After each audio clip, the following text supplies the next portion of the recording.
శుక్లాంబరధరం విష్ణుం శశివర్ణం చతుర్భుజం ప్రసన్నవదనం ధ్యాయేత్ సర్వవిఘ్నోపశాంతయే. గురుర్బ్రహ్మా గురుర్విష్ణుః గురుర్దేవో మహేశ్వరః గురుః సాక్షాత్ పరం బ్రహ్మ తస్మై శ్రీ గురవే నమః. వాగర్ధావివ సంపృక్తౌ వాగర్ధ ప్రతిపత్తయే జగతః పితరౌ వందే పార్వతీ పరమేశ్వరౌ.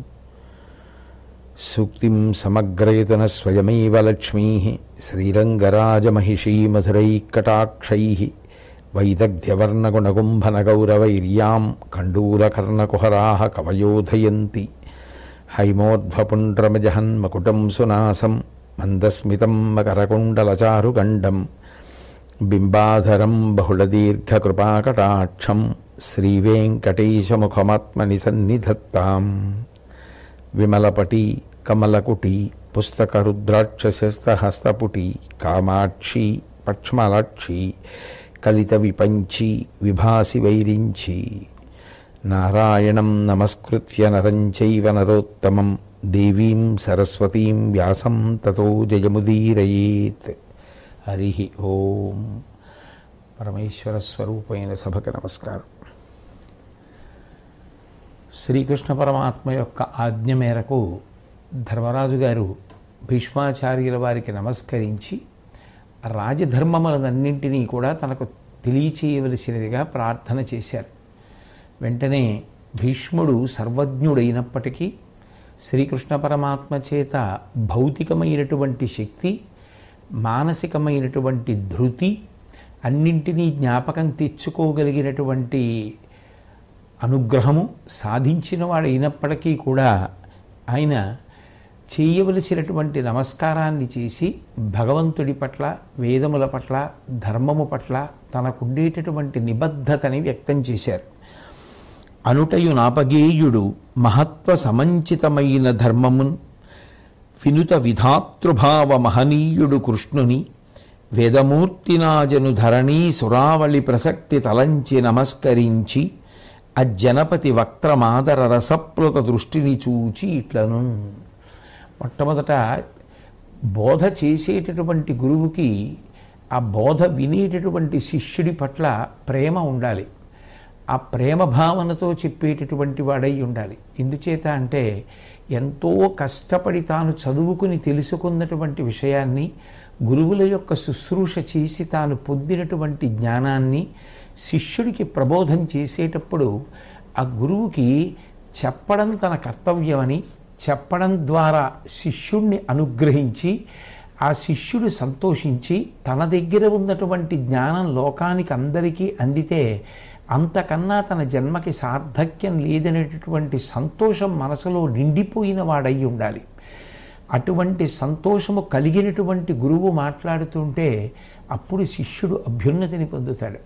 అందుకే అంతటి ప్రేమతోనూ ధర్మరాజు గారిని చూసినటువంటి వాడై భీష్మాచార్యుల వారు ఆయన మొట్టమొదటి నమస్కారం ఎవరికి చేశారు అంటే ఆయన ధర్మానికి నమస్కారం చేశాడు. ఎందుకని అంటే లోకంలో ధర్మము ఆచరించవలసినటువంటి ప్రాణి మనుష్యుడు ఒక్కడే. మిగిలిన ప్రాణులన్నిటికీ కలిపి ఒకటే ధర్మం, పశుధర్మం అంటారు.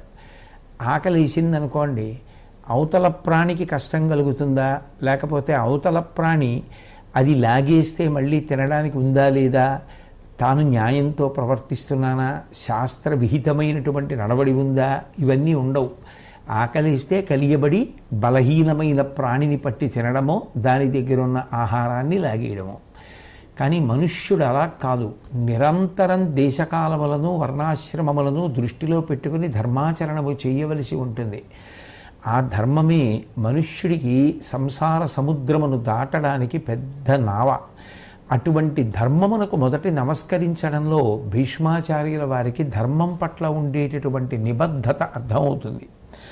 కాబట్టి మహత్వ సమంచితమైన ధర్మమున్ వినుత విధాతృభావ మహనీయుడు కృష్ణుని, ఆ ధర్మము వేదము ద్వారా చెప్పబడుతుంది. ఆ వేదము ధర్మమును చెప్పడానికి ప్రమాణం. ఆ ప్రమాణమైనటువంటి వేదము ద్వారా లోకమునకు ధర్మాన్ని అందించినటువంటి భగవంతుడైనటువంటి శ్రీకృష్ణ పరమాత్మకు వేదమూర్తినాజను ధరణీ సురావళి ప్రసక్తి తలంచి నమస్కరించి స్వరంతో కూడుకున్నటువంటి వేదమంత్రములనన్నింటినీ కూడా గురువుగారి దగ్గర కూర్చుని శ్రద్ధతో తెలుసుకున్నటువంటి వాడై నిరంతరం అభ్యాసం చేసినటువంటి కారణం చేత ఆ వేదములను నిరంతరం నాలిక చివర నిలబెట్టుకుని ఆ వేదములను పఠించేటటువంటి లక్షణము కలిగినటువంటి వాడై వేదము చేత ప్రతిపాదింపబడినటువంటి అర్థమును బాగా తెలుసుకుని అనుష్ఠాన పర్యంతంలోకి తెచ్చుకున్నటువంటి మహాత్ములైనటువంటి బ్రాహ్మణోత్తముల వలన ఆ వేదము యొక్క సారము నిలబడుతోంది కాబట్టి, ధర్మము యొక్క ప్రమాణము నిలబడుతోంది కాబట్టి, అటువంటి వేదమూర్తినాజను ధరణీసురావళి ప్రసక్తి తలంచి నమస్కరించి వారికి నమస్కారం చేసి ఆ జనపతి వక్త్రమాదర రసప్లుత దృష్టిని చూచి ఇట్లను ఆ ధర్మరాజు గారిని చూసి ఎంతో సంతోషంతో ఆయన ధర్మాన్ని చెప్పడం ప్రారంభం చేశాడు. ధర్మము అంటేనే ఆచరించున్నది. ఆచార ప్రభవో ధర్మ. తాను ఏది ఆచరించాడో అది ధర్మము కాదు. తాను ఏది పాటించాడో, ఏది అనుష్ఠించాడో, ఏది ఆచరించాడో, ఏది చేశాడో అది ధర్మం. అందుకే అటువంటి ధర్మమును ఆచరించేటప్పుడు అందులో ఉండేటటువంటి రెండు పరమాద్భుతమైన కోణములను గురించి మొట్టమొదట భీష్మాచార్యుల వారు మాట్లాడుతున్నారు. వినుముద్యోగము రెంటియందు పరముర్వీనాథ ఉద్యోగవంతునకున్ దైవము తోడ్పడంగ ఫలసిద్ధుల్ సేకురున్ మానుషంబున ఒక్కెక్కడ సిద్ధి తప్పిన వగల్ వందంగ రానీక అప్పని దైవోపహతంబుగా కనుట భూపాలార్హ వృత్తంబుగన్. ఆయన మనుష్యుడి యొక్క జీవితంలో తాను చేయవలసినటువంటి ప్రయత్నం ఒకటి ఉంటుంది. ఆ ప్రయత్నం తన వైపు నుంచి జరగవలసినటువంటిది. ఒక మంచి కార్యం, శాస్త్రము చేత ప్రతిపాదింపబడిన కార్యం, శాస్త్రం అంగీకరించినటువంటి కార్యం. ముందు ఒక పని చెయ్యాలి అంటే ఆ పని చెయ్యవచ్చా చెయ్యకూడదా నిర్ణయించాలి. ఎవరు నిర్ణయించాలి? అది శాస్త్రము చేత అంగీకరింపబడినదై ఉండాలి. శాస్త్రం అనగానేమి? వేదమే శాస్త్రము. శాసనాత్ శంసనాత్ ఇది శాస్త్ర. ఏది రాజశాసనంలా మాట్లాడుతుందో అదే శాస్త్రము. శాస్త్రమే వేదము. అటువంటి వేదము చేత అంగీకరింపబడినదై ఉండాలి. తస్మాత్ శాస్త్రం ప్రమాణంతే కార్యాకార్య వ్యవస్థితవు. అది శాస్త్రము చేత అంగీకరింపబడిన కార్యమైతే ఆ కార్యము నేను చెయ్యాలి అనేటటువంటి సంకల్పం కలగడం, అది చెయ్యాలని అనుకోవడం చాలా మంచి పని. అయితే తను చేసే ప్రయత్నం తాను చెయ్యాలి, ఆ ప్రయత్నం మానకూడదు. కానీ మన ప్రయత్నానికి భగవంతుని యొక్క అనుగ్రహం కూడా తోడు కావాలి. ఈశ్వరానుగ్రహం తోడు కాలేదనుకోండి, అప్పుడు తన ప్రయత్నం చేసినా ఫలితం రాకపోవచ్చు. కానీ తన ప్రయత్నం గొప్పదా, ఈశ్వరానుగ్రహం గొప్పదా అంటే తన ప్రయత్నము గొప్పది. అసలు ప్రయత్నం లేకుండా ఈశ్వరానుగ్రహం వలన ఉండే ప్రయోజనం ఏమిటి? పెరుగు రావాలి అంటే ముందు పాలు ఉండాలి కదా. పాలు ఉంటే అప్పుడు పెరుగు కొంచెం తీసుకొచ్చి తోడు పెడితే మళ్ళీ కొండడు పెరుగు వస్తుంది. అంతేగాని పెరుగు ఉంది కానీ ఆ మళ్ళీ తోడు పెట్టి మళ్ళీ పెరుగు యొక్క రాశిని పెంచుకోవడానికి పాలు లేవు. పాలు లేనప్పుడు ఉన్న పెరుగుతో కొత్త పెరుగు ఎలా చేసుకుంటారు? కొద్దిగా పెరిగే ఉన్నా రేపటికి చాలా పెరుగు కావాలి అంటే పాలు చాలా ఉంటే ఈ కొద్దిగా పెరుగు తీసుకొచ్చి పాలలో వేసినా మళ్ళీ కొండడు పెరుగు అవుతుంది. అసలు పాలే లేకపోతే ఉన్న పెరుగుతో సరిపెట్టుకోవాలి, లేదా పెరుగు అయిపోతుంది. భగవంతుని యొక్క అనుగ్రహము ఎప్పుడు తోడు కావాలి? మనిషి ప్రయత్నం అన్నది ఒకటి ఉంటే. మనిషి ప్రయత్నము లేకుండా భగవద్ అనుగ్రహము తోడు పుచ్చుట అన్న మాటకి అర్థమే లేదు. అందుకని రెండిటిలో ఏది గొప్పది అంటే ప్రధానంగా ఉండి తీరవలసింది ఏది? మన వైపు నుంచి ప్రయత్నం ఉండాలి. అప్పుడు ఈశ్వరానుగ్రహం కలగాలి. మంచిదే. ఏ కారణం చేతనైనా పురుషుడు ప్రయత్నం చేసి, పురుషుడు అంటే మగవారు అని కాదు అక్కడ అర్థం, పురుషుడు అంటే చేయుచున్నవాడు అని, ఆ చేసేటటువంటి ప్రయత్నం చేయబడగా ఈశ్వరానుగ్రహము తోడు కాకపోతే అప్పుడు ఇది నాకు ఆనుకూల్యత పొందకపోవడం వెనక కూడా ఈశ్వరానుగ్రహం ఉంది. ఈ పని జరిగితే నాకేదో ఉపద్రవం కలగచ్చనమాట. అందుకని బహుశः ఈశ్వరుడు ఇది జరగకుండా చేశాడు అనేటటువంటి భావనతో కృంగిపోకుండా ఎవరు నిలబడగలుగుతాడో అది అప్పని దైవోపహతంబుగా కనుట భూపాలార్హ వృత్తంబగున్. అది వృత్తమవుతుంది. వృత్తము అంటే నడవడి, ఆచారము, పెద్దలు శ్లాఘించేటటువంటి ప్రవర్తనగా అప్పుడు మారుతుంది. దాంతియు విజితాత్మత్వము శాంతియు శీలంబు కలుగు జగతీశుడ శ్రీమంతుడు యశస్వియునై ఎంతయు సౌఖ్యంబునందు నిభపురనాథ. ఒక రాజుకి ఉండవలసినటువంటి లక్షణాలు, ఏ కారణముల చేత రాజు శ్రీమంతుడు నిపించుకుంటాడో భీష్మాచార్యుల వారు చెప్తున్నారు. దాంతియు, ఆ పరిపాలన చేసేటటువంటి రాజుకి ఇంద్రియములను నిగ్రహించగలిగినటువంటి శక్తి ఉండాలి.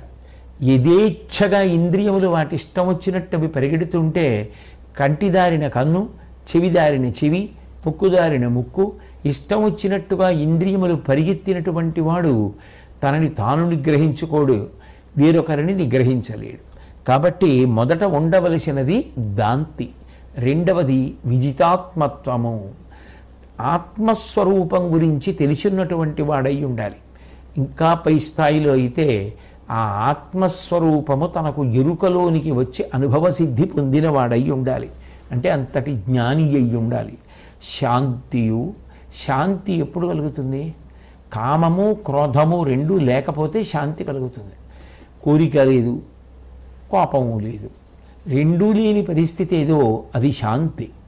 రాజు ఆసనం మీద కూర్చున్నప్పుడు ఏ రాగము చేత ఆకర్షితుడు కాకూడదు, ఏ క్రోధము చేత ఆయన ఉద్రేకమును పొందినవాడు కాకూడదు. ఈ రెండు స్థితులను దాటి నిలబడగలిగిన వాడెవరో ఆయన తరంగములు లేనటువంటి సరోవరం ఎలా ఉంటుందో అటువంటి ప్రశాంతతను పొందినవాడై ఉంటాడు. ఆ ప్రశాంతతలో నుండి ఉత్తమమైనటువంటి ఆలోచనలు, అద్భుతమైనటువంటి నిర్ణయములు వెలువడతాయి. దాని వలన ఆయన ప్రజారంజకుడై ప్రజలను పరిపాలించి శాశ్వతమైనటువంటి కీర్తిని పొందగలుగుతాడు. అందుకని శాంతియు శీలంబు కలుగు జగదీశుడ శ్రీమంతుడు. శీలము అంటే నిజానికి మంచి స్వభావము అని, చక్కటి స్వభావమును పొందుతాడు. అంటే అది ఆయన యొక్క సహజ లక్షణమై ఉంటుంది. ఏదో వినడం వల్ల, ఏదో చదవడం వల్ల ఒక గంటో గంటన్నరో 2 గంటలో మాత్రమే భావములు సాత్వికమైనటువంటివిగా ఉండడం కాదు. ఎప్పుడూ స్వభావ సిద్ధంగా సాత్వికమైనటువంటి ఆలోచన పరంపరతో కూడుకున్నవాడు కాగలిగినటువంటి స్వభావ సిద్ధి దేని వలన లభిస్తుంది అంటే అది క్రోధాదులను దాటినటువంటి స్థితిలో శాంతిలో నిలబడగలిగినప్పుడు లభిస్తుంది. కాబట్టి అటువంటి వాడు శ్రీమంతుడు. ఆయన శ్రీమంతుడు. అటువంటి రాజు యశస్వియునై చేసేటటువంటి పనులన్నీ కూడా ఉత్తమమైనవవుతాయి. ఆయన తీసుకునేటటువంటి నిర్ణయములన్నీ మహోత్కృష్టములవుతాయి. ఆయనకు కలిగేటటువంటి సంకల్పములన్నీ కూడా సాత్వికములు, శాస్త్రీయములవుతాయి. ఆ కారణం చేత విశేషమైనటువంటి కీర్తిని సముపార్జిస్తాడు. ఎంతయు సౌఖ్యంబునందు ఇభపురనాథ. ఓ ధర్మరాజా, అటువంటి రాజు ఎంత సుఖాన్నైనా పొందుతాడు. కాబట్టి ఒక రాజుకి తప్పకుండా ఉండవలసినటువంటి లక్షణములు ఇవి సుమా అని చెప్పి రాజు స్వామి, అమాత్యుడు, సుహృత్, కోశము, రాష్ట్రము, దుర్గము, బలము అనబడేటటువంటి 7 ప్రకృతులను నిరంతరము గుర్తించాలి. ఇందులో సుహృత్ అంటే ప్రాణప్రదమైనటువంటి స్నేహితుడు. ఎల్లకాలముల యందు కూడా మన యొక్క అభ్యున్నతిని కోరగలిగినటువంటి లక్షణం ఉన్నవాడు. అటువంటి వాడిని సుహృత్ అని పిలుస్తారు. అంటే మనం పాడవడం ఆయన కలలో కూడా అంగీకరించాడు. అటువంటి ఉత్తమమైనటువంటి అంటిపెట్టుకుని ఉండగలిగినటువంటి లక్షణము, మన యొక్క క్షేమము, యోగము, అభ్యున్నతి కోరగలిగినటువంటి మనఃప్రవృత్తి కలిగినటువంటి స్నేహితుడు జీవితంలో ఉండాలి. అటువంటి వాడు ఉంటే మనం తొట్టుపడకుండా ఆయన మనని పట్టి కాపాడతాడు. కాబట్టి ఇటువంటి 7 తాను గుర్తించి తన చుట్టూ వాటిని ఏర్పాటు చేసుకొని అవి ఏపాటి వైక్లభ్యమును పొందకుండా జాగ్రత్తగా నిర్వహించగలిగినటువంటి వాడై వాటికి 2 ఆధారభూతములు చెయ్యాలి. దానికి ఒకటి సత్యము. సత్యమేవేశ్వరోలోకి సత్యం పద్మాశ్రితా సదా సత్యమూలాని సర్వాణి సత్యాన్నాస్తి పరమం పదం అంటాడు రామచంద్రమూర్తి రామాయణంలో. సత్యము ఎప్పుడూ కూడా ఈ 7 ప్రకృతులకు ఆధార భూమిక కావాలి. సత్యము అంటే అనృతమును పలకకుండుట, అబద్ధం ఆడకుండా ఉండగలిగినటువంటి స్థిరచిత్తాన్ని పొందడం. రుజువర్తనము, ముక్కుకు సూటిగా ఉన్నదున్నట్టుగా త్రికరణ శుద్ధిగా ప్రవర్తించగలిగినటువంటి నేర్పు. ఇవి ఎవరికి లభిస్తాయో వీటిని ఆధారంగా ఎవరు ఈ 7 ప్రకృతులను నిర్వహిస్తూ ఉంటాడో, దండనీతిని పాటిస్తూ ఉంటాడో, అంటే తాను రాజదండమును పట్టుకున్నది లోకమంతటికీ కూడా రక్షగా ఏర్పాటు చేయడానికి అన్న విషయాన్ని పూనికగా మనసులో ధారణ చేసి ఉంటాడో అటువంటి రాజు చాలా విశేషమైనటువంటి రీతిలో ప్రకాశించగలిగినటువంటి వాడై ఉంటాడు ధర్మరాజా అని చెబుతూ, రాజు రాజదండాన్ని పట్టుకున్నప్పుడు శిక్షించడానికే పట్టుకుంటాడు. పట్టుకున్నప్పుడు ఎటువంటి వారిని శిక్షించినప్పుడు బెంగ పెట్టుకోవలసిన అవసరం ఉండదు. రాజు అయ్యో వారిని చంపానే అని బాధపడక్కర్లేదు సుమా అంటూ, శాంతుడుగాకని ఆయుధవంతుడై కవియు విప్రు వసుధేశుడు వేదాంతినైన హింసించుట ఎంతయు ధర్మంబు శృతులు ఇట్లని చెప్పున్. ఆయన శాంతుడుగాకని ప్రశాంత చిత్తంతో ఉండవలసినటువంటి వేదాభ్యాసం చేసినటువంటి బ్రాహ్మణుడు 10 మందికి విద్యాదానం చేసి తను నేర్చుకున్నటువంటి విద్యని ప్రబోధం చేసి సంతోషంగా జీవించవలసినటువంటి బ్రాహ్మణుడు వేదాంతములను చదువుకున్నవాడు అనుష్ఠాన పర్యంతంలోకి తెచ్చుకొని నిరంతర శాంతిని అనుభవించి భక్తి జ్ఞాన వైరాగ్యములతో ఉండవలసినటువంటి బ్రాహ్మణుడు ఇన్ని చదువుకున్నప్పటికీ కూడా ఆయుధమును పట్టుకొని యుద్ధభూమికి వెళ్ళి ఇతరులను సంహరించడం అనేటటువంటిది చేస్తున్నప్పుడు అటువంటి వ్యక్తిని చంపేయడం అనేటటువంటిది ఏమాత్రము ధర్మము కాకుండా పోదు. అంటే అది ధర్మమే, అటువంటి వారిని సంహరించడం అధర్మము కాదు అని భీష్ముడు స్పష్టంగా ధర్మరాజు గారితో చెప్పాడు. దీని వలన ధర్మరాజుకి శాంతి. ఎందుకని?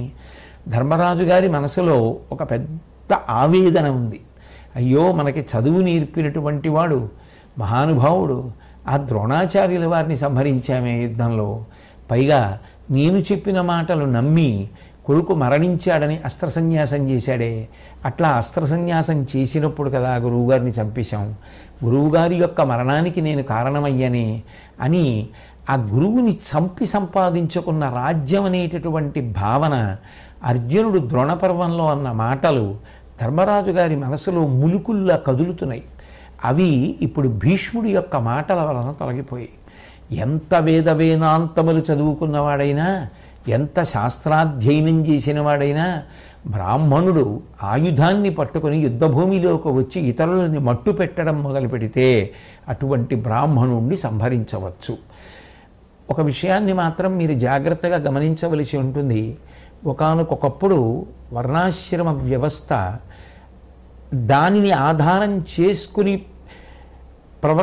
ప్రవర్తించినటువంటి ధర్మము చాలా గట్టిగా ఊంచుకుని ఉన్నటువంటి రోజులైనటువంటి ద్వాపర యుగంలో భీష్మాచార్యుల వారు ఆనాటి పరిస్థితుల్ని ప్రధానంగా దృష్టిలో పెట్టుకుని ఎట్లా రాజ్యాన్ని పరిపాలించాలి అన్న విషయంలో ధర్మరాజు గారికి చెప్పినటువంటి విషయములుగా వీటిని స్వీకరించవలసి ఉంటుంది. ఎందుకంటే కాలము దేశము ఈ రెండిటిని దృష్టిలో పెట్టుకుని కదా వక్తతో మాట్లాడుతున్నాడు భీష్ముడు. కాబట్టి శాంతుడుగాకని ఆయుధవంతుడై కవియు విప్రు వసుధేశుడు వేదాంతినైన హింసించుట ఎంతయు ధర్మంబు శృతులు ఇట్లని చెప్పున్ అని, మీదినీపతి అతి మృదువైన మావంతుడైనంగు నిట్లట్ల ఎక్కి ఆడచూచు దేకువ సెడి నీచపు ప్రజ క్రూరుడగునేని లోకంబు బెగుడు గుడుచున్ కాన వసంతంబు భానుని చాట్పున తగియడు పాటితో ధరణి ప్రజల నుచిత వర్తనముల నొందించునది ఇది రాజధర్మములకు రాజుసుమ్ము. కౌరవేంద్ర అదియు కాక దండము పరీక్షా విశుద్ధిపూర్వకముగ వలయున్ తన తలంపు వెంట తమకించి ప్రజకు నువ్వుగా చరించుటయును తగదుపతికి. చాలా అద్భుతమైనటువంటి విషయాన్ని భీష్మాచార్యుల వారు ప్రతిపాదిస్తున్నారు. బహుశా ఇప్పటి కాలంలో ఈ మేనేజ్మెంట్ సైన్సెస్ అంటూ ఉంటారు. ఒక సంస్థని నిర్వహించడంలో ఒక అధికారికి, ఒక నిర్వాహకుడికి ఉండవలసినటువంటి మెళకువల గురించి, పాటించవలసినటువంటి నియమాల గురించి భీష్ముడు మాట్లాడుతున్నాడు. అందులో ఆయన అంటాడు, ఎప్పుడైనా సరే రాజు పరమప్రశాంతుడైపోతే, పరమప్రశాంతుడు అన్న మాటకు అర్థం కనీసం ఆయన కనపడినప్పుడు ఒక గాంభీర్యం, అమ్మో రాజు చేత దండమును పట్టుకుని ఉన్నటువంటి వాడు ఆయన నిగ్రహానుగ్రహ శక్తి కలిగిన వాడు అనేటటువంటి ఒక భయాన్ని ఉంచకపోతే ఏనుగంతటిది మావటికి ఎలా వశమైపోతుందో అలా ఆయన గురించి ఎవరూ పెద్దగా లెక్క పెట్టనటువంటి స్థితి ఏర్పడుతుంది. అట్లా ఏర్పడితే ఏమవుతుంది అంటే, మావటి ఏనుగుని ఎట్లా తన ఇష్టం ప్రకారం ఆడిస్తాడో రాజుని అలా కొంతమంది కలిసి ఆడించడం మొదలు పెడతారు.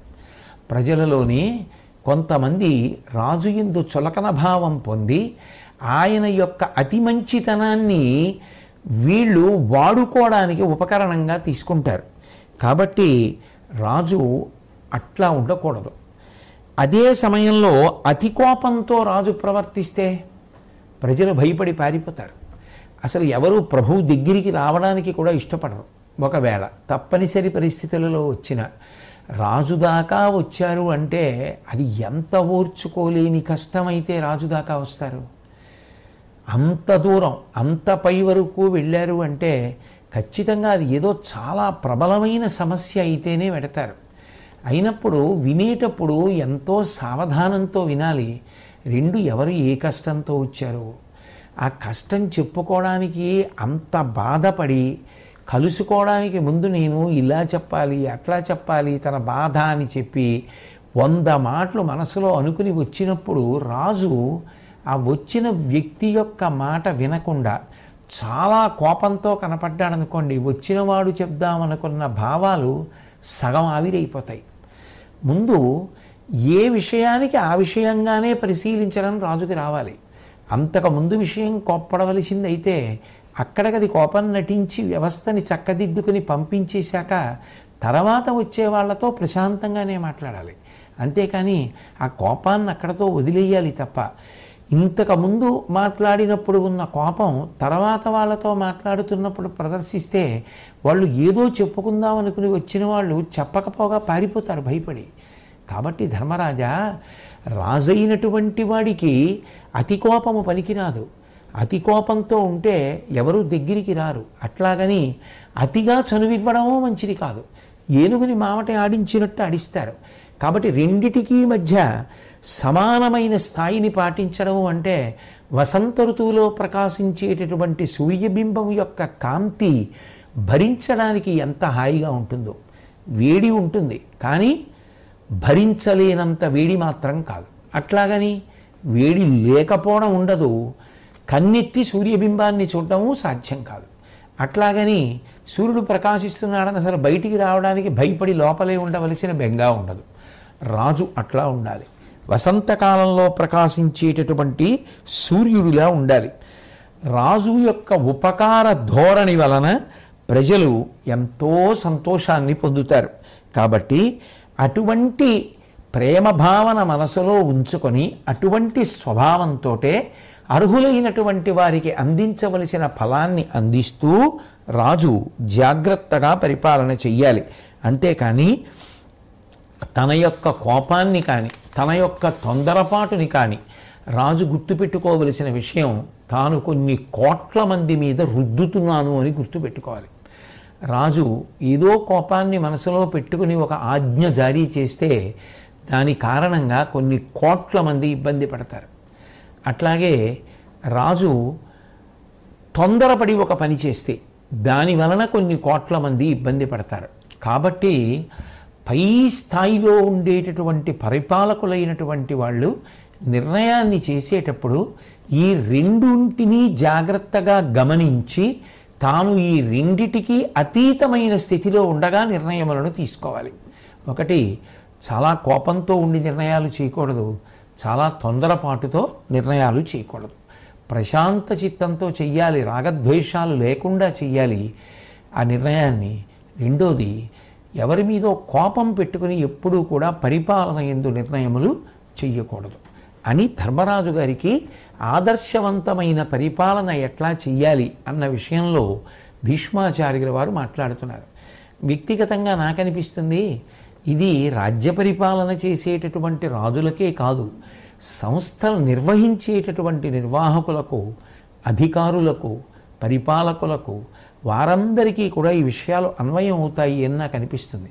అటువంటి మంచి గుణములు అలవాటై అట్లా పరిపాలించడం ప్రారంభిస్తే పరిపాలించే ప్రభువు కీర్తివంతుడవుతాడు.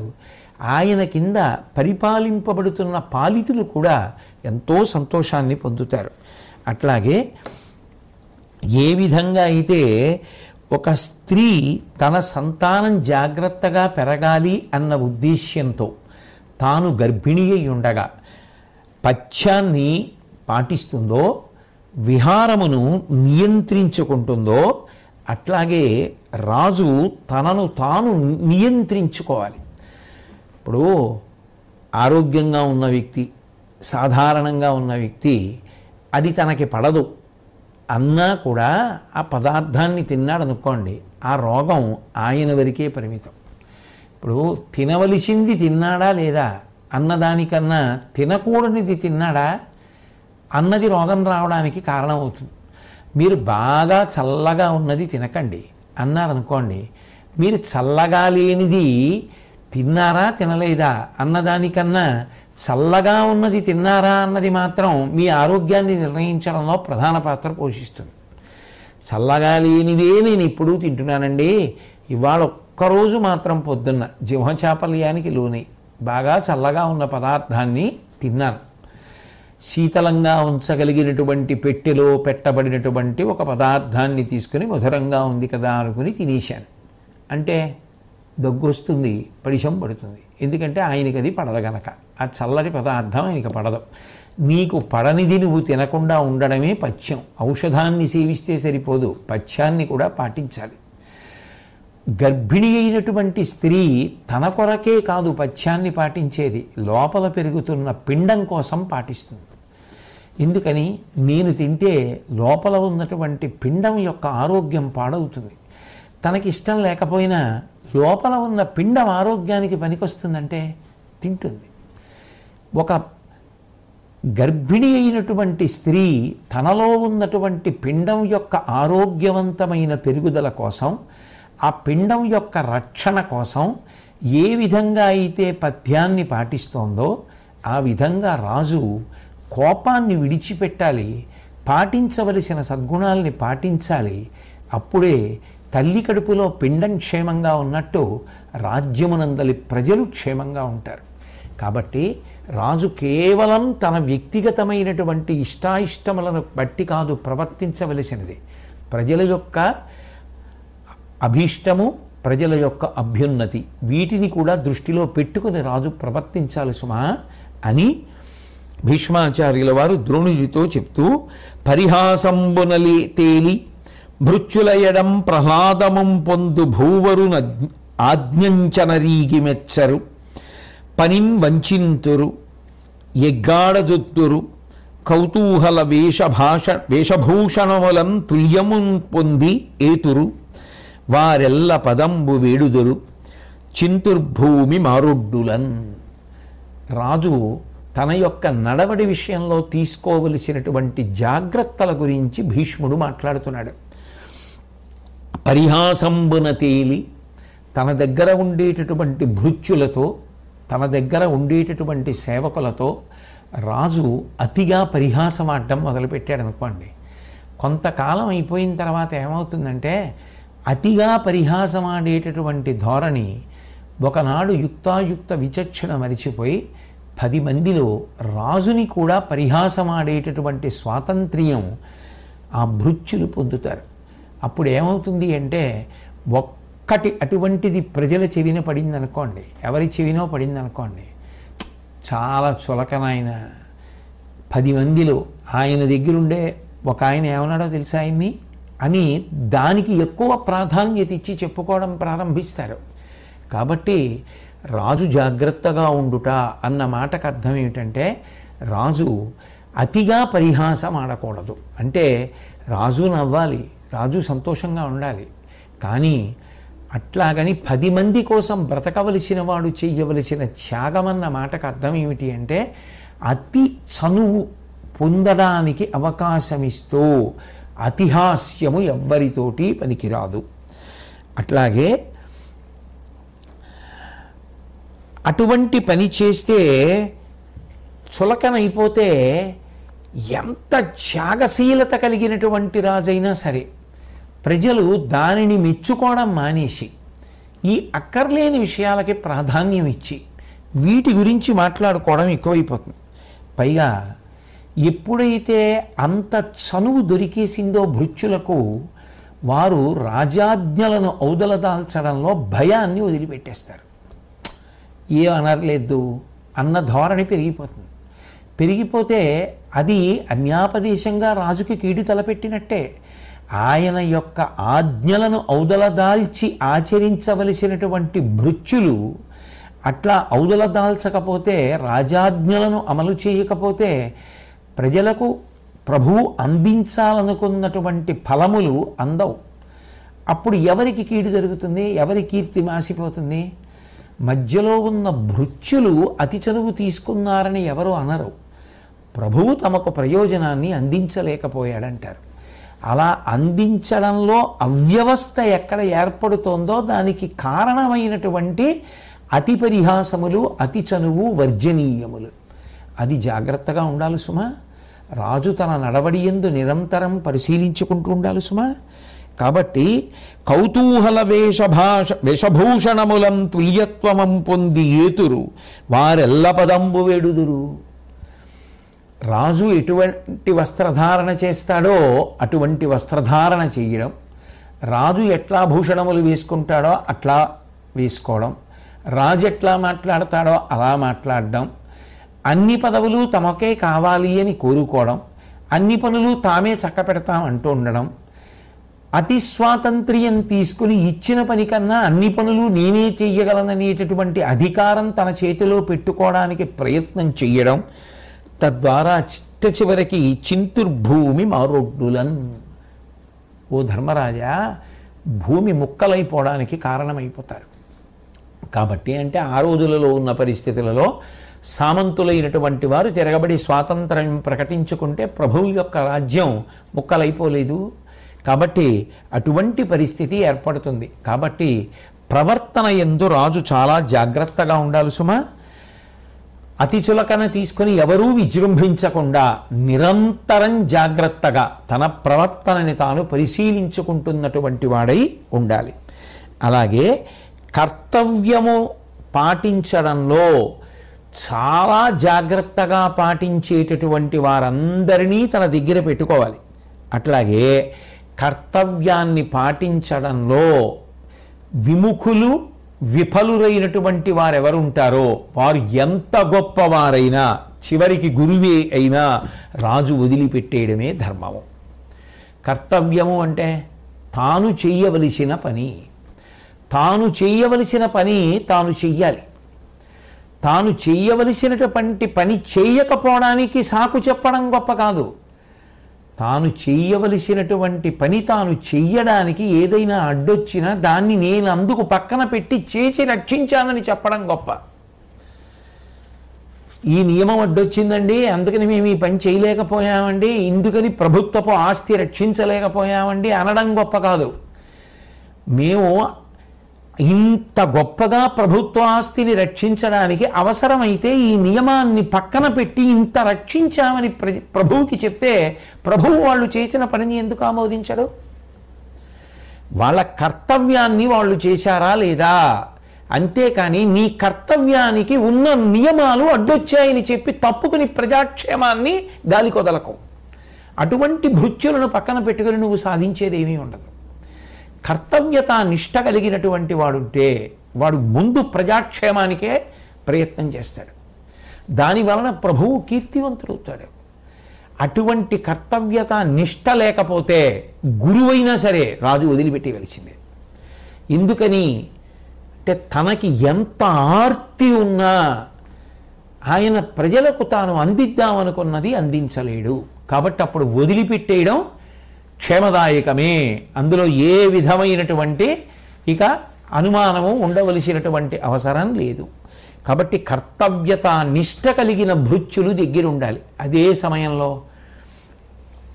రాజుకి అవసరమైతే హెచ్చరించి, రాజా దీని వలన మీకు ఇబ్బంది కలుగుతుంది కాబట్టి దీని జోలికి వెళ్ళకండి అని రాజు యొక్క క్షేమాన్ని కోరి చెప్పగలిగినటువంటి భృత్యులై ఉండాలి.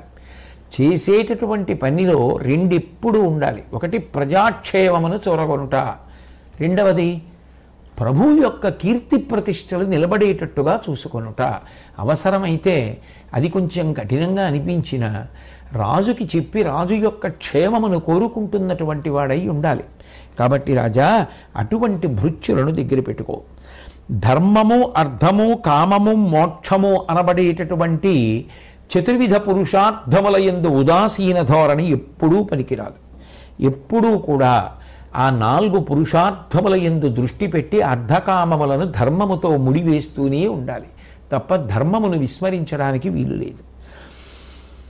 పొనరిచి ఆడెడు మాటల గొన తలపక దుర్వినీతి కోటి ధనంబుల్ తనకెక్కినట్టి తప్పులగొని సుజనుల కీగి నృపతి గుణమండ్రు బుధుల్. రాజా, సర్వసాధారణంగా రాజు దగ్గర ఉండేటటువంటి పెద్ద ఇబ్బంది ఏమి అంటే రాజు పరిపాలన చేసేటప్పుడు ఆయన పొందే ఇబ్బంది ఏమిటంటే ఆయనకి ఎందు విశేషమైన అధికారం ఉంది.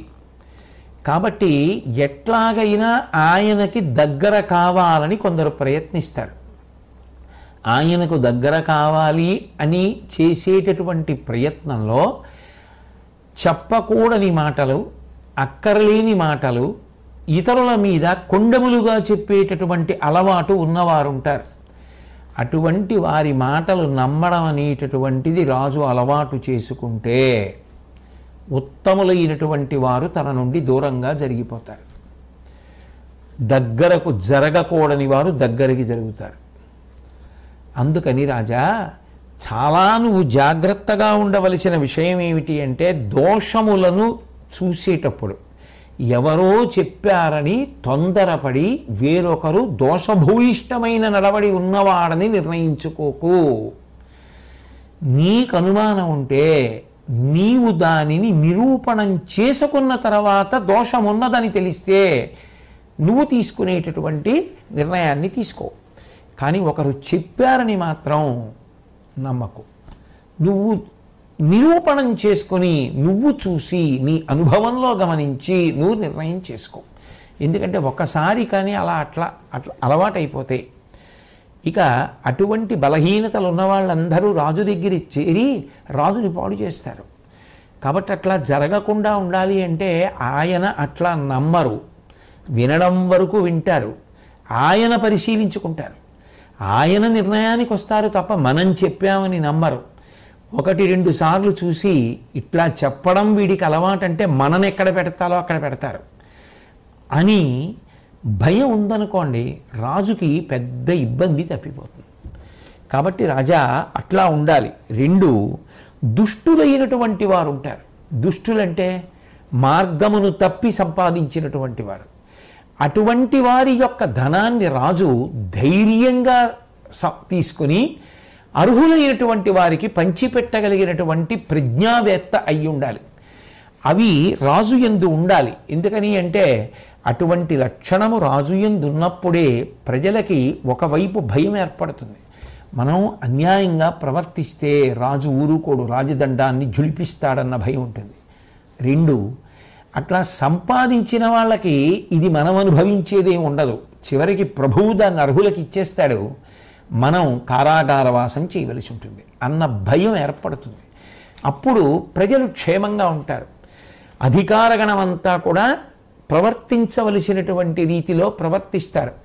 దాని వలన ప్రభువుకు కీర్తి, ప్రజలకు క్షేమము. పనిచేసేటటువంటి వాళ్ళు అందరూ నియమానుసారంగా ప్రవర్తిస్తారు కాబట్టి వాళ్ళకి క్షేమము. సమాజమునందు సత్ప్రమాణములు ఏర్పడతాయి. కాబట్టి మహారాజా, అటువంటి విషయం నువ్వు దృష్టిలో ఉంచుకో. 2, అతిగా విశ్వసించడము మంచిది కాదు. ఇక ఆయన చెప్తే నేను చెప్పినట్టే అండంగాని, ఆయన చూస్తే నేను చూసినట్టే అండంగాని మంచిది కాదు. అతి విశ్వాసము జారిపడితే అప్పుడు ఇది సాకుగా చెప్పడానికి పనికిరాదు. రాజు తనంత తాను జాగ్రత్త పరుడై ఉండాలి. అందుకని అతిగానూ విశ్వసించవద్దు, అసలు విశ్వసించకుండా నువ్వు రాజ్య పరిపాలన చేయలేవు. విశ్వసించి తీరవలసిందే వ్యక్తుల్ని. కాబట్టి విశ్వసించు, అతిగానూ విశ్వసించకు. పైన నువ్వు ఉన్నందుకు నువ్వు పరిశీలనం చూసుకుంటుండు. అది పరిపాలన. కాబట్టి ధర్మరాజా, ఆ విషయములను జాగరూకతతో పట్టించుకొని ప్రవర్తించిన వాడెవరో వాడు ఆదర్శవంతమైన రాజు కాగలడు అని ధర్మరాజు గారికి భీష్ముడు అంపశయ్య మీద పడుకుని చెప్పినటువంటి శాంతి పర్వంలో భాగాలు.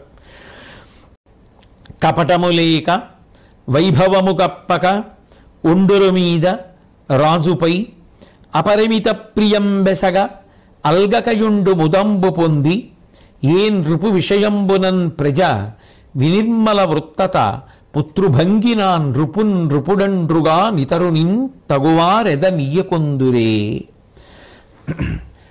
ఒక రాజు విషయంలో ప్రజలకి ఎంత సంతోషం ఉండాలో చాలా అద్భుతమైనటువంటి విషయాన్ని ఆ భీష్ముడు ప్రతిపాదిస్తున్నాడు. కుటుంబంలో తండ్రి కుమారులు ఉంటారు. కుమారుడు ధనాన్ని ఎక్కువ సంపాదించగలిగాడు అనుకోండి, ఆయన ఏదో ఉద్యోగం చేస్తున్నాడు. 1 సంవత్సరం అంతా చేసిన తరువాత ఇంత నిజాయితీగా ఇంత కష్టపడి చేశారు కాబట్టి సంస్థకు వచ్చినటువంటి లాభాలలో ఇంత శాతం ఉద్యోగులందరూ కూడా పొందడానికి అర్హులని నిర్ణయించి ఒక్కొక్కరికి ఏదో 50,000, 60,000, 70,000, ₹1,00,000 ఇస్తున్నాం. కొడుకు దాన్ని మొట్టమొదట ఎవరితో చెప్పి సంతోషించాలనుకుంటాడు? తండ్రికి చెప్పి సంతోషించాలనుకుంటాడు. పరుగున వచ్చి నాన్నగారండి ఈ సంవత్సరం సంస్థకు వచ్చిన లాభాలలో ఉద్యోగులకు కూడా ప్రోత్సాహకం ప్రకటించారు, నా వంతుగా ₹1,00,000 వచ్చింది నాన్నగారు అని తండ్రికి చెప్పి సంతోషపడిపోతాడు.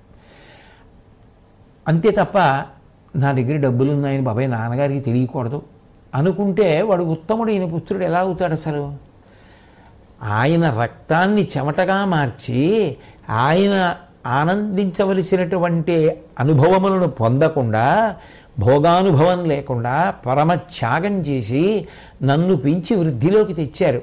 నేను ₹1 సంపాదించుకున్నాను అని తెలిస్తే నాన్నగారు ఎంతో సంతోషిస్తారు తప్ప నాన్నగారు నా మీద ఎందుకు కోపం పెట్టుకుంటారు? నాన్నగారు ఎందుకు నా డబ్బులు తీసేసుకుని పాడి చేస్తారు ఆయన అని కొడుకు ఉత్తముడైన వాడు ముందు తండ్రికి చెప్తాడు. ప్రజలు ప్రభువు అలా ఉండాలి.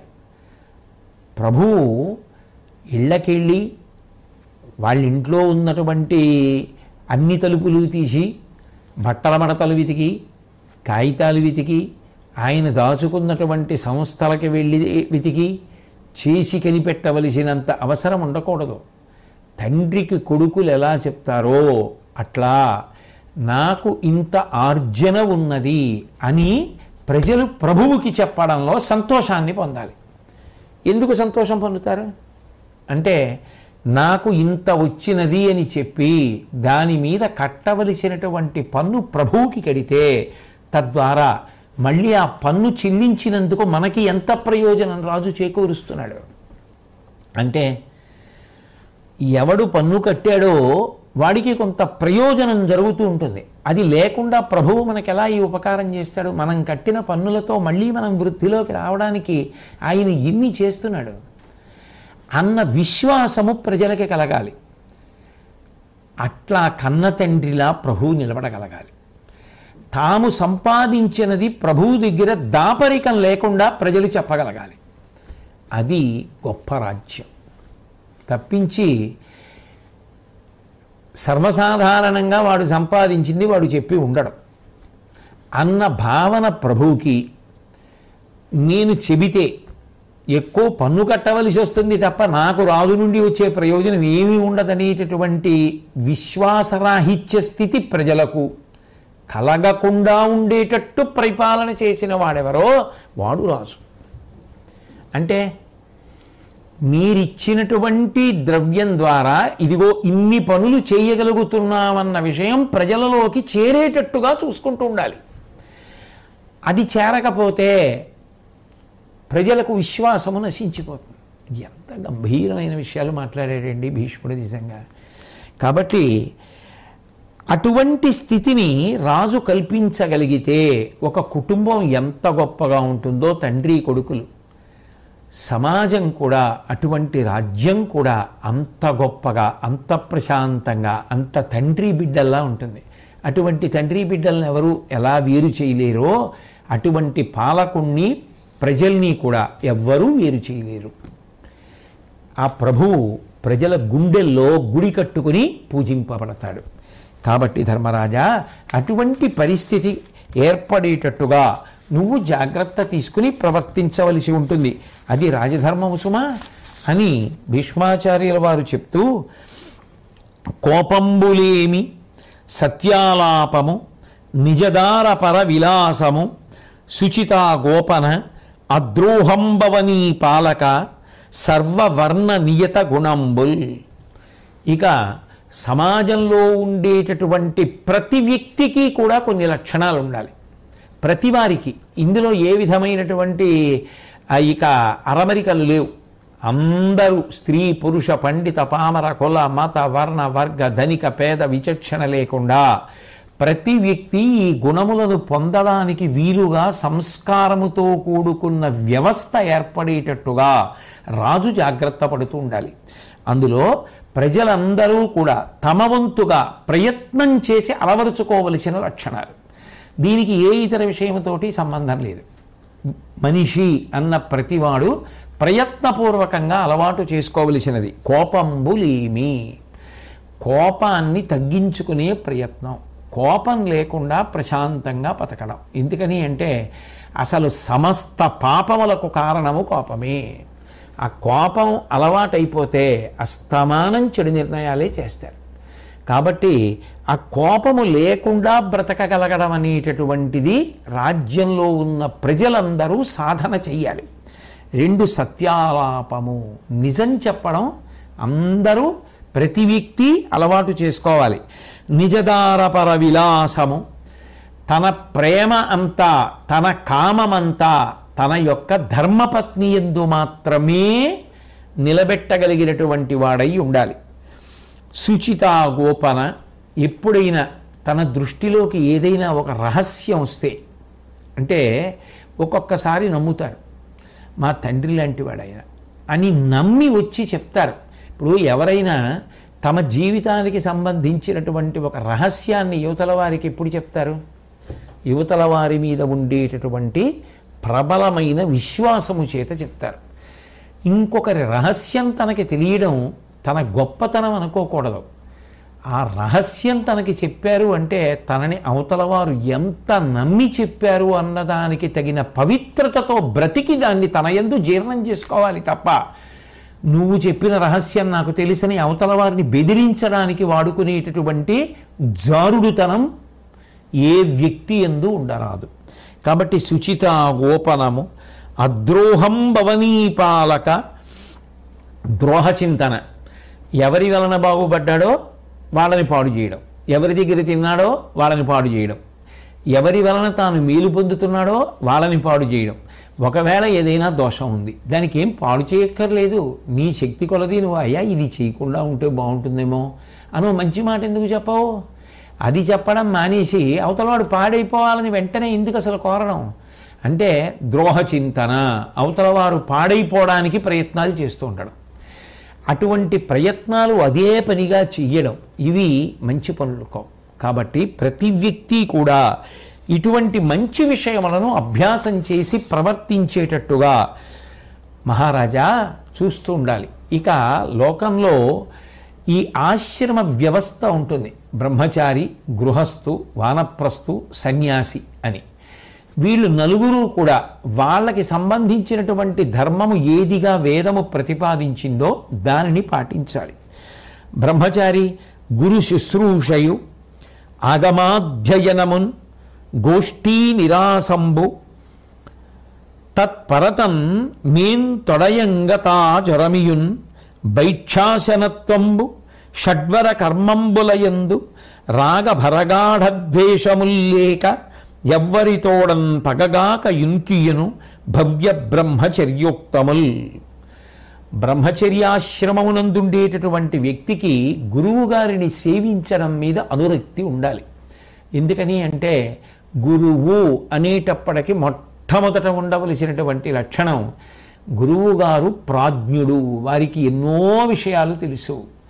వారు నా అభ్యున్నతి కోసం, నేను జీవితంలో ఎదగడం కోసం, నేను కీర్తివంతుణ్ణి కావడం కోసం ఆయన నిరంతరం మనసులో ఆకాంక్షిస్తూ ఉంటారనేటటువంటి గౌరవము గురువు యందు శిష్యుడికి ఉండాలి. అది బ్రహ్మచారికి ఉండవలసినటువంటి మొదటి లక్షణం. ఈ దేశం ఎంత గొప్పది అంటే సర్వేపల్లి రాధాకృష్ణన్ గారు బెంగళూరు నుంచి ఏరు విశ్వవిద్యాలయంలో ఉద్యోగానికి వెళ్ళిపోతుంటే శిష్యులందరూ కూడా వారు పనిచేస్తున్నటువంటి ఆ మైసూరు నుంచి వారు రైల్వే స్టేషన్కి వెడుతుంటే గుర్రపు బండికి గుర్రాలు కాదు, మాకు ఇన్ని పాఠాలు చెప్పి తీర్చిదిద్దిన మా అధ్యాపకుడైన మా గురువని వారు బండి లాగి తీసుకెళ్లారు. అందుకే ఆయన గురు పూజోత్సవము సెప్టెంబర్ 5 తన పుట్టినరోజుగా చెయ్యొద్దని చెప్పారు.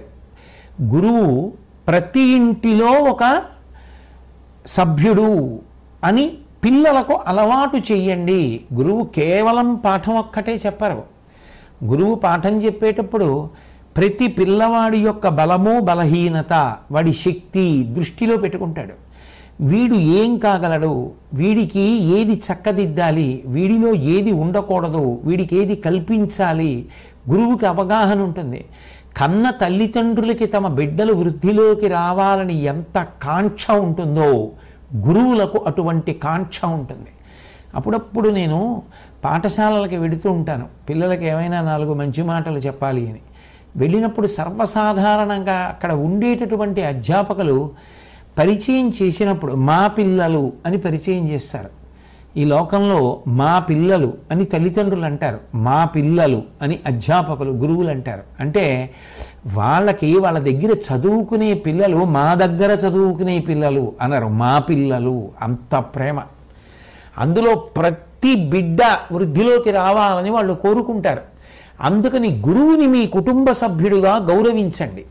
మీ పిల్లల అభివృద్ధి విషయంలో వాళ్ళతో మాట్లాడండి, వాళ్ళని గౌరవించడం నేర్చుకోండి. అది సర్వేపల్లి రాధాకృష్ణన్ గారి యొక్క ప్రబోధం. అందుకని బ్రహ్మచారికి ఉండవలసినటువంటి మొదటి లక్షణం తన గురువు పట్ల గౌరవం ఉండాలి. గురువులను అగౌరవపరచడం, గురువుల పట్ల చిన్న భావన, అల్పభావన, అవమానించేటటువంటి ధోరణులు పిల్లల యందు కలిగేటట్టుగా, వారి దృష్టిలో గురువులు హాస్యానికి వస్తువులు అయ్యేటట్టుగా ఏ కోణంలో అందించడం కూడా అంత అభిలషణీయమైనటువంటి విషయం కాదేమో. ఎందుకంటే అమృతాన్ని అమృతంలాగే ఉంచాలి. పిల్లల దృష్టిలో గురువులు అంటే పూజనీయులు అన్న భావన ఉంచడానికే ప్రయత్నం చేయడం సమాజం యొక్క అభ్యున్నతికి కారణం. దాని యందు దోషం ఉంటే వేరొక రకంగా దాన్ని దిద్దే ప్రయత్నం చెయ్యాలి. కానీ పిల్లల మనసులలో గురువుల పట్ల తక్కువ భావన కలిగేటట్టుగా ప్రవర్తించడం అంత మంచిది కాకపోవచ్చు. కాబట్టి గురు శుశ్రూషయు, గురువులకి శుశ్రూష చెయ్యడం అనేటటువంటిది బ్రహ్మచారి యొక్క లక్షణం. ఆగమాధ్యయనమున్, ఆగములంటే వేదములను జాగ్రత్తగా చదువుకోవడం. ఇప్పటి పరిస్థితికి అయితే వారు చదువుకోవలసిన విషయాన్ని చక్కగా పిల్లలు చదువుకుంటూ ఉండడం. గోష్ఠీ నిరాసంబు, అస్తమానం సభలు సమావేశాలు, 10 మంది ఎక్కడ ఏం మాట్లాడుకుంటూ ఉంటే అక్కడికి వెడుతూ ఉండడం, అవన్నీ వింటూ ఉండడం, ఇవి అనవసరపు విషయాలు కదా.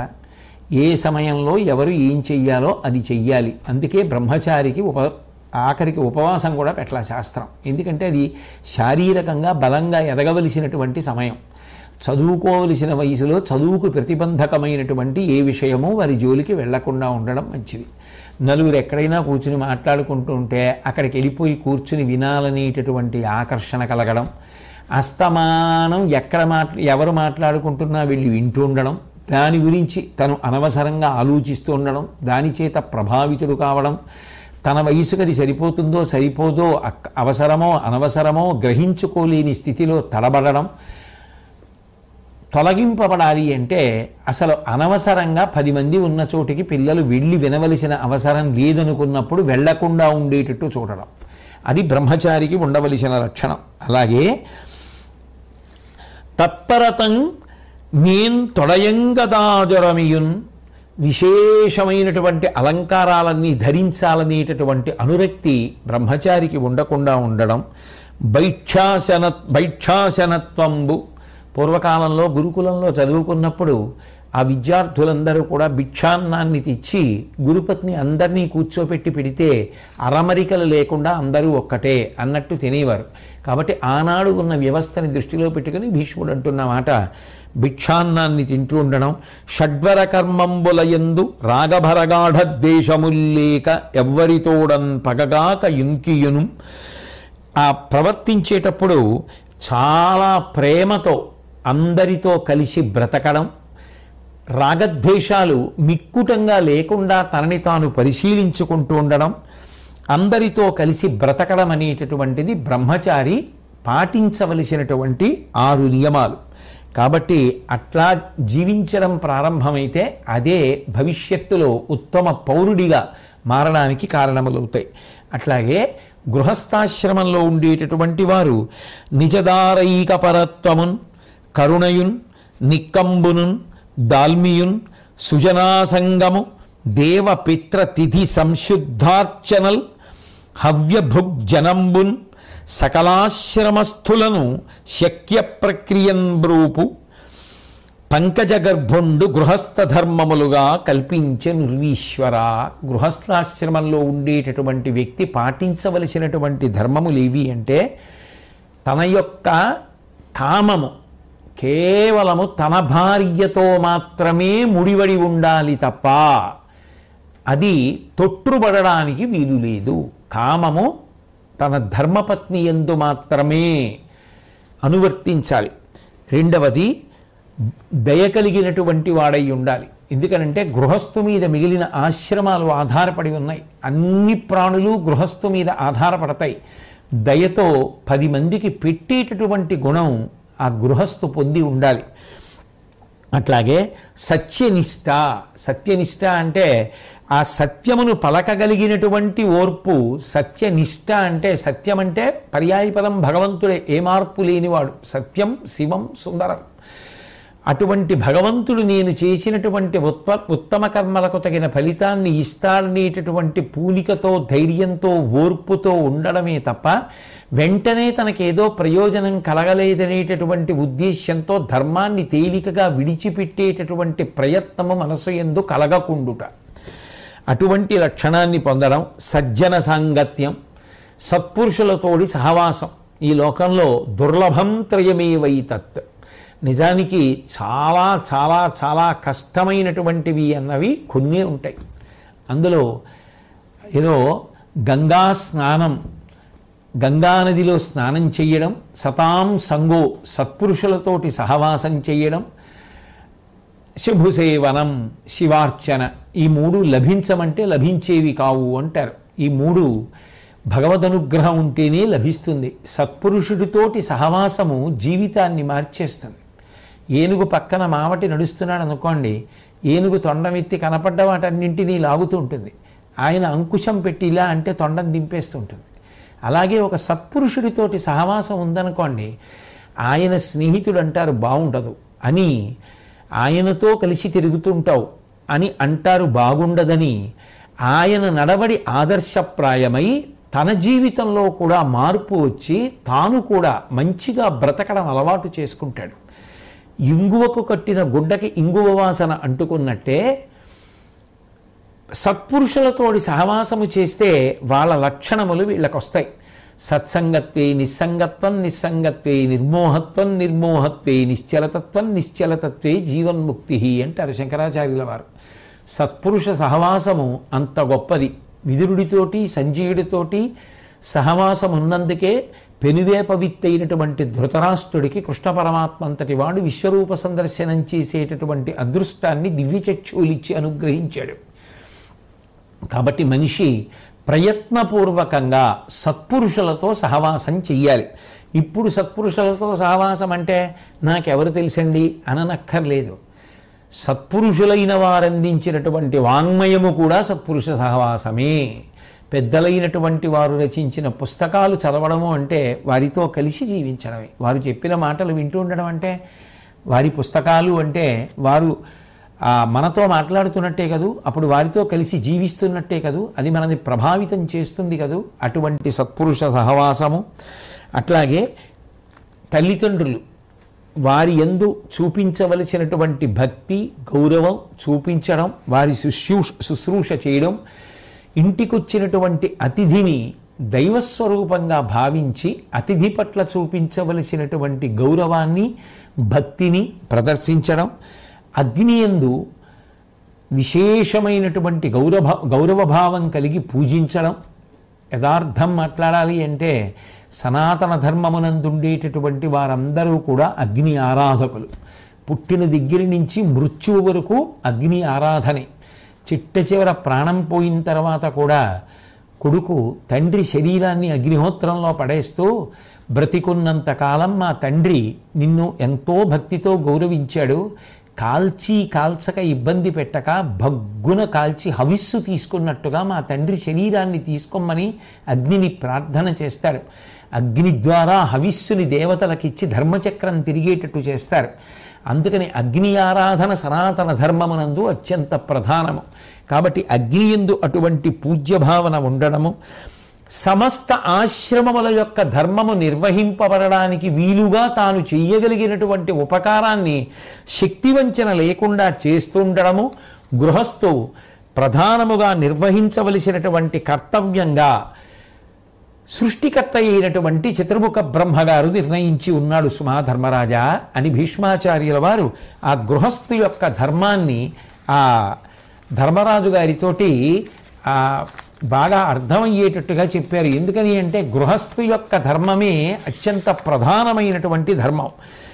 ఎందుకని అంటే ఆయన మీద మిగిలిన ఆశ్రమములన్నీ ఆధారపడ్డాయి. అలాగే వానప్రస్థు తానున్ భార్యయునీగు పేరడవికిన్ తానొక్కడైనంచనున్ మానాహంకృతులుట్సు ఇంద్రియములన్ మర్దించు అచ్చో జడల్పూనున్ తాపస శాస్త్రముల్ చదువు జల్పున్ గోష్ఠిత జ్ఞాళితో వానప్రస్థ విధా ప్రవిష్టుడు ప్రజావాత్సల్య నిఘ్నాత్మతన్. వానప్రస్థాశ్రమం స్వీకరించినటువంటి వాడు ఇక తన బిడ్డల పట్ల సమస్తమైనటువంటి మమకారమును విడిచిపెట్టినటువంటి వాడై భార్యతో కానీ ఒక్కడూ కానీ అరణ్యంలోకి ప్రవేశించి అంటే ఇప్పుడు అరణ్యాల్లోకి వెళ్ళక్కర్లేదు, ఏకాంతముగా ఉంటూ, లేదు ఇంట్లో ఉన్న మనసులో ఇక తనకి భగవంతుడికి ఉన్నటువంటి అనుబంధాన్ని మాత్రమే పరిశీలిస్తున్నటువంటి వాడై అటు ఇటు పరుగులు తీయకుండా తాను అహంకారాన్ని మమకారాన్ని అస్తమానం నేను అన్న భావాన్ని, నాది అన్న భావాన్ని విడిచిపెట్టి ఇంద్రియ నిగ్రహాన్ని పొందినటువంటి వాడై జడలు ధరించి అంటే దేహ సంస్కారమునందు అనురక్తి తగ్గించుకుని ఎప్పుడూ కూడా భగవత్ సంబంధమైనటువంటి శాస్త్రములను అధ్యయనము చేస్తూ అటువంటి విషయాలలో ప్రవీణులైనటువంటి వారితో కలిసి కూర్చుని చర్చ చేస్తూ నిరంతరము భగవతాభిముఖ్యమును పొందినవాడెవరో ఆయనకు వానప్రస్థు అని పేరు. అటువంటి వానప్రస్థ ధర్మాన్ని వానప్రస్థు నిర్వర్తిస్తాడు. అలాగే సన్యాసాశ్రమ స్వీకారం చేసినటువంటి వారు ఎచ్చోనైనను నిల్చు ఆకటికి నేమేనింగొను రాత్రి అయి నచ్చో నిమ్మి చేయించు అగ్ని పరిచర్యంబాసి వర్తించు తానిచ్చన్ గోరడొకండు ఇంద్రియ జయంబేపారు భోగంబులన్ మిచ్చున్ మృక్కును నొల్లకొండు యతి పేర్మిన్ నిర్మముండై నృపా. ధర్మరాజా, సన్యాసాశ్రమం స్వీకరించినటువంటి వ్యక్తి ఇక దేని మీద సంగం పెట్టుకోడు కాబట్టి ఆయన ఏ మమకారము లేనటువంటి వాడై ఎక్కడో ఒక్కచోట మాత్రమే ఉండడం అనేటటువంటిది లేకుండా ఎక్కడో అక్కడ అన్న భావనతో ఉంటూ ఆకలైనప్పుడు ఏదో ఒకటి తింటూ ఇది కావాలి, దీనితో కడుపు నింపుకోవాలి అనేటటువంటి ఇంద్రియ లౌల్యమును అణిచినటువంటి వాడై, జిహ్వేంద్రియమునకు సంబంధించినటువంటి భోగమును అధిగమించిన వాడై, ఎక్కడ ఉన్నప్పుడు రాత్రి అవుతుందో అక్కడే ఏదో పడుకోవడం కాదు, హాయిగా పడుకున్నాననుకుని పడుకున్నవాడై, కంచి కామకోటి పీఠాధిపత్యం వహించినటువంటి మహాపురుషులు చంద్రశేఖరేంద్ర సరస్వతి మహాస్వామి వారు యావత్ భారతాన్ని పాదచారి అయి పర్యటిస్తున్నప్పుడు ఒక్కొక్కసారి చీకటి పడిపోతే ఒక్కొక్క దేవాలయం ముందు బండ దగ్గర పడుకుంటుండేవారు. ఒక్కొక్కసారి పొలాలలో నీటిని పొలమంతా పెట్టేటటువంటి ఒక చిన్న చిన్న పూరి గుడిసెల కింద పడుకుంటూ ఉండేవారు. ఒక్కొక్కసారి ఆ రహదారి పక్కన వెడుతుంటే పాడుపడిపోయినటువంటి దేవాలయపు అరుగుల మీద పడుకుంటూ ఉండేవారు. ఎక్కడ తాను చీకటి పడి పడుకోవలసి వస్తే అక్కడ పడుకుని ఇది హాయిగా ఉందని పడుకోగలిగిన వాడై అట్లా పడుకుని అగ్ని కార్యములనన్నింటినీ అగ్ని సంబంధాన్ని పరిత్యజించి, అందుకే ఆయన శరీరము పతనమైపోయిన తర్వాత వారు బ్రహ్మీభూతులైపోతే ఆ శరీరాన్ని భూమిలో ఉంచేసి పైన శివలింగం పెడితే అధిష్టానం అంటారు, తులసి కోట పెడితే బృందావనం అంటారు.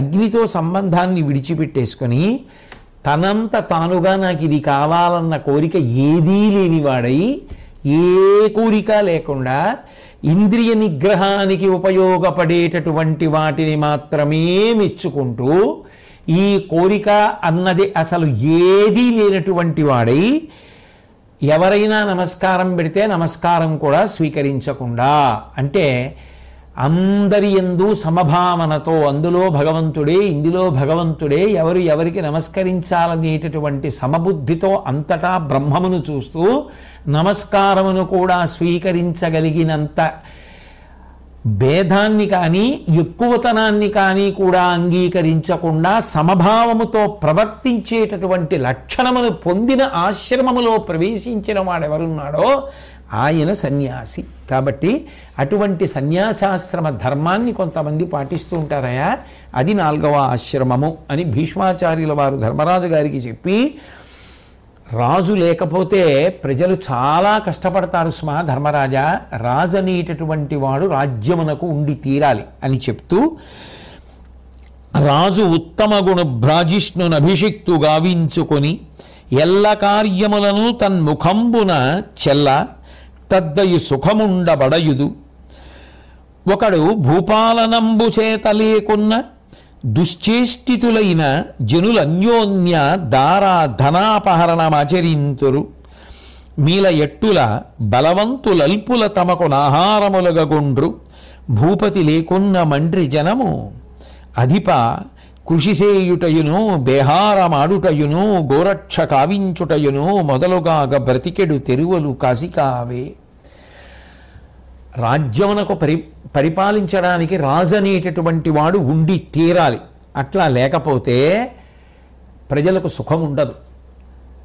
చేపలు, పెద్దవైనటువంటి చేపలు చిన్న చేపలను ఎలా తినేస్తాయో, రాజు చేతిలో ఉండేటటువంటి దండము వలన భయము లేకపోతే బలము కలిగినటువంటి వాళ్ళు బలము లేనటువంటి వాళ్ళని హింసించి వాళ్లకు సంబంధించినవన్నీ లాక్కుపోతారు. అట్లాగే ఏ విధమైనటువంటి ధర్మము కూడా సమాజమునందు నిలబడదు.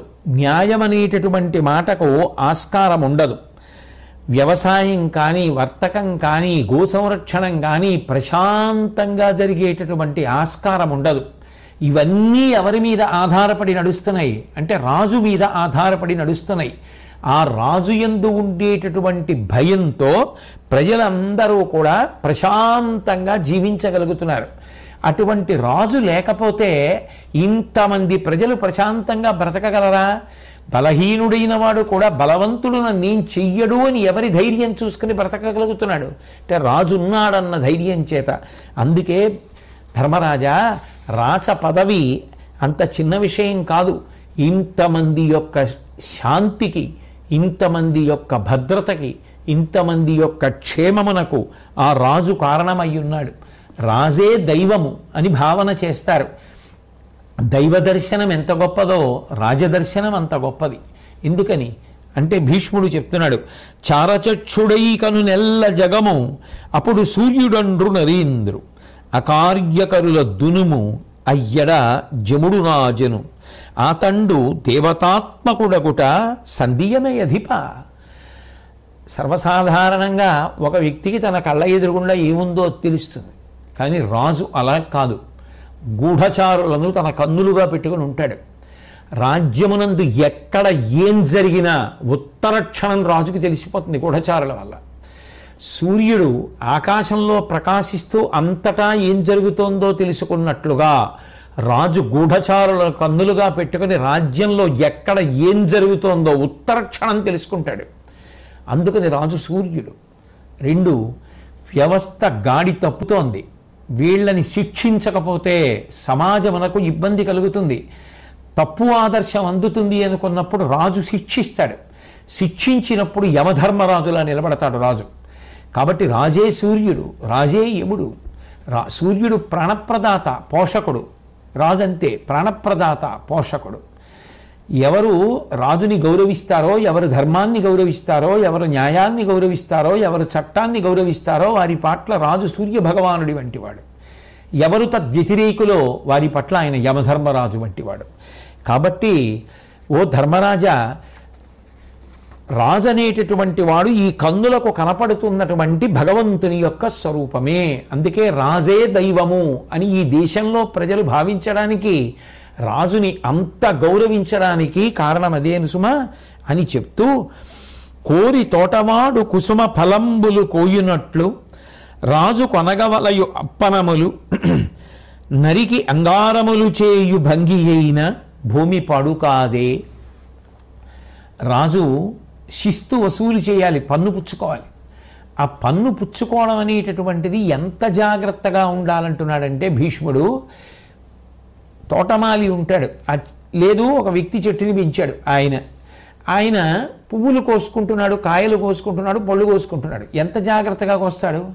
పువ్వులు కోసేటప్పుడు పువ్వులు మాత్రమే కోసుకుంటాడు తప్ప నిర్లక్ష్యంగా రేపటికి పూయవలసినటువంటి మొగ్గని కూడా తుంచడు.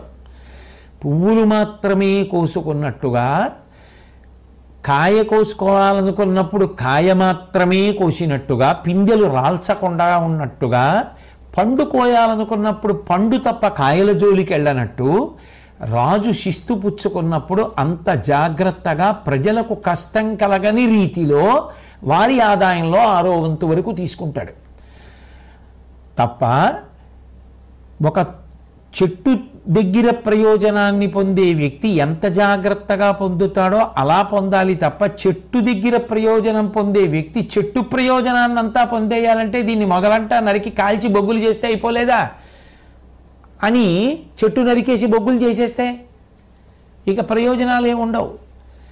ప్రజలను అంత బాధ పెట్టి రాజు పన్నులు వసూలు చేస్తే వ్యవస్థ అంత ప్రమాదంలోకి వెడుతుంది సుమా. కాబట్టి చెట్ల నుంచి పువ్వులు కోసే వ్యక్తి, కాయలు పళ్ళు కోసే వ్యక్తి ఎంత జాగ్రత్తగా ఉంటాడో అంత జాగ్రత్తగా రాజు కూడా ఉండాలి అని చెప్తూ, రాజు తన దగ్గర ఉంచుకునేటటువంటి మంత్రులు పరిపాలనలో తనకి అత్యంత ప్రాణప్రదులైనటువంటి వారు ఏ లక్షణములు పొందినటువంటి వారై ఉండాలో ధర్మరాజు గారికి భీష్మాచార్యుల వారు చెప్పిన మాటలను చెప్తున్నాను. జ్ఞానపరుడు, పౌర జానపదాప్తుండు, కార్యజ్ఞుడును, ధైర్య శౌర్య ఘనుడు, అక్రూరుడును, విశుద్ధాత్ముండు, పతియడ భక్త్యనురాగ సంభ్రమములెసగా సమసుఖ దుఃఖుడై చమరు నెత్తురుకాగ తలచుచు అరయక తప్పు మీద పెట్టిన అలుకమై తిట్టిన కలకదానందక తీర్చుచో పొందు సెడక పొలనువాడును నిజరంధ్రములకు మాటుసేయ పరరంధ్రములు కని చిక్కు వరపచాలు నిపుణుండునైన విశాల బుద్ధి కావలయు మంత్రి ముఖ్యుండు కౌరవేంద్ర. ధర్మరాజా, నీ దగ్గర మంత్రులను నియామకం చేసుకున్నప్పుడు ఎటువంటి వారిని చూసుకోవాలో తెలుసా? ఆయన జ్ఞానధనుడై ఉండాలి, మంచి జ్ఞానము కలిగినటువంటి వాడై ఉండాలి. పౌరులు కానీ జానపదులు కానీ ఎవరైనా సరే ఆయన్ని చూడగానే ఆప్తుణ్ణి చూసినంత సంతోషాన్ని పొందాలి. ప్రజల యొక్క కష్టంలో పాలు పంచుకునేటటువంటి వాడై ఉండాలి. అంటే ప్రజాజీవనంలో మమేకమైన వాడై ఉండాలి. కార్యవేత్త, పనిని సాధించగలిగిన వాడై ఉండాలి. ధైర్యము పరాక్రమము ఉండాలి. క్రౌర్యము లేనివాడై ఉండాలి. అదే పనిగా కోపం పెట్టుకుని కక్ష పెట్టుకుని ఊగిపోయేటటువంటి స్వభావం ఉన్నవాడు కాకూడదు. పరిశుద్ధాత్ముడు, మంచి అంతరంగము, ఎప్పుడూ శాంతితో మంచి గుణములతో కూడుకున్నవాడై ఉండాలి. రాజు పట్ల భక్తి ఉండాలి, గౌరవం ఉండాలి. ఎప్పుడు రాజు యొక్క అభ్యున్నతిని కోరేవాడై ఉండాలి. సుఖమొచ్చినా దుఃఖమొచ్చినా సమభావంతో నిలబడగలిగిన వాడై ఉండాలి. తన యొక్క చెమటని రక్తంగా మార్చినటువంటి వాడు అయినప్పటికీ కూడా ఆయన మీద ఆరోపణలు వస్తే చెదిరిపోకుండా నిగ్రహించుకొని నిలబడగలిగినటువంటి వాడై, ఎవరైనా తొందరపడి కోపంతో దూషించిన కలత చెందకుండా నిగ్రహంతో నిలబడి నిభాయించుకోగలిగినటువంటి వాడై, అనునయంతో ఏది చేస్తున్నా ఏది జరిగినా రాజు మీద ఉన్న గౌరవాన్ని మాత్రం కోల్పోనివాడై, ఆయన యొక్క అభ్యున్నతి, ఆయన అభివృద్ధిని నిరంతరము మనసులో కోరుకుంటున్నటువంటి వాడైనటువంటి వాడెవరుంటాడో, నాకు రాజుతో ఉన్న పొందు పోకూడదు, ఎప్పుడూ ఇలా కలిసి ఉండాలని కోరుకునేవాడెవరుంటాడో, ఏవైనా తమలో దోషములుంటే వాటిని కప్పిపుచ్చగలిగిన సమర్థత కలిగిన వాడు, శత్రువులకు సంబంధించిన దోషములను ముందు పసిగట్టి పెద్దవి చేసి చెప్పగలిగిన వాడు ఎవరుంటాడో, శత్రువులను చిక్కులు పాలు చేయగలిగిన ప్రజ్ఞావంతుడు ఎవరుంటాడో, అటువంటి విశాల బుద్ధి కలిగినటువంటి వాణ్ణి మంత్రిగా ధర్మరాజా ఎప్పుడూ కూడా దగ్గర పెట్టుకుంటే అటువంటి వాడి వలన కార్యసిద్ధి కలుగుతుంది అని చెప్పి, ఆ రోజులలో ఉన్నటువంటి వ్యవస్థలో యుద్ధాలు చేయవలసి వచ్చినప్పుడు తీసుకోవలసినటువంటి జాగ్రత్తల గురించి భీష్ముడు మాట్లాడుతూ అంటాడు, ఎప్పుడైనా సరే యుద్ధం చేయవలసి వస్తే అవతలవారు యుద్ధానికి వచ్చినప్పుడు నువ్వు కూడా యుద్ధంలో ప్రతిఘటించాలి. పగవాడు బలముల పన్ని త్రోచిన తాను సబలుడై ఒంటిమై సంగరంబు కోరిన అమ్మెయి గొనకొని మాయలనొచ్చిన మాయల బేర్చి గెలుపు గునునది, విమ్మిచ్చినను ప్రమాదమునన్ పడినను ఖైదువు భగ్నమైన శరణన్న మృక్కిన తురగాళి యొడలిన చెరుతోడ బొరుచుచున్న ఎట్టి పగతునైన చంప తగదధర్మంబు చంపు కంటే ధర్మ సమర కేళి చావు మేలు రాజు శయ్య చచ్చుట కొరకాదు కాన యోడ కాదు పోరా.